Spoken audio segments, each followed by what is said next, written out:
মধ্যপ্রাচ্যের সাম্প্রতিক অস্থিরতার প্রেক্ষাপটে এক অভাবনীয় ঘটনা ঘটেছে। চলতি মাসের শুরুতে কাতারের দোহায় বোমা হামলার পর আনুষ্ঠানিকভাবে ক্ষমা প্রার্থনা করেছেন ইসরায়েলের প্রধানমন্ত্রী বেনিয়ামিন নেতানিয়াহু। এ সময় মার্কিন প্রেসিডেন্ট ডোনাল্ড ট্রাম্প নিজের ওভাল অফিস থেকে কাতারের প্রধানমন্ত্রীর কাছে ফোন করেন এবং নেতানিয়াহু টেলিফোনে ক্ষমা প্রার্থনা করেন। পলিটিকোর খবর অনুসারে বরাতে এ তথ্য নিশ্চিত করা হয়।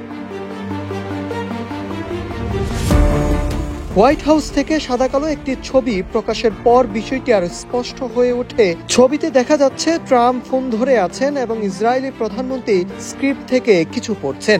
এদিকে হোয়াইট হাউসের ফোন আলাপের রিড আউট অনুসারে নেতানিয়াহু হামলার জন্য কাতারের প্রধানমন্ত্রীর কাছে দুঃখ প্রকাশ করেন। বিশেষ করে শান্তি আলোচনার সময় হামাস নেতৃত্বকে লক্ষ্য করে ইসরায়েল কাতারের সার্বভৌমত্ব লঙ্ঘন করেছে। হোয়াইট হাউস আরো বলেছে, নেতানিয়াহু আশ্বস্ত করেছেন ইসরায়েলের ভবিষ্যতে আর কখনো এই ধরনের আক্রমণ পরিচালনা করবে না। তবে কাতারের এ বিষয়ে আনুষ্ঠানিক কোনো প্রতিক্রিয়া জানায়নি।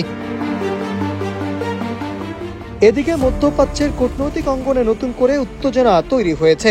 আরব ও ইসলামিক নেতাদের সঙ্গে মার্কিন প্রেসিডেন্ট ডোনাল্ড ট্রাম্পের যেসব দফা নিয়ে আলোচনা করেছিলেন সেগুলোতে বড় ধরনের পরিবর্তন এনেছেন ইসরায়েলের প্রধানমন্ত্রী বেনিয়ামিন নেতানিয়াহু।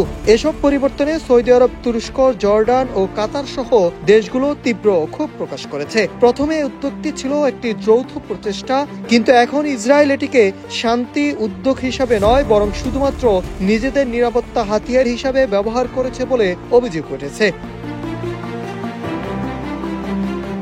কিন্তু এখন ইসরায়েলে এটিকে শান্তি উদ্যোগ হিসাবে নয় বরং শুধুমাত্র নিজেদের নিরাপত্তার হাতিয়ার হিসাবে ব্যবহার করেছে বলে অভিযোগ উঠেছে। এক প্রতিবেদনে তথ্য জানিয়েছে সংবাদ মাধ্যম middle east monitor. Nahid Hasan, news desk, Ittefaq.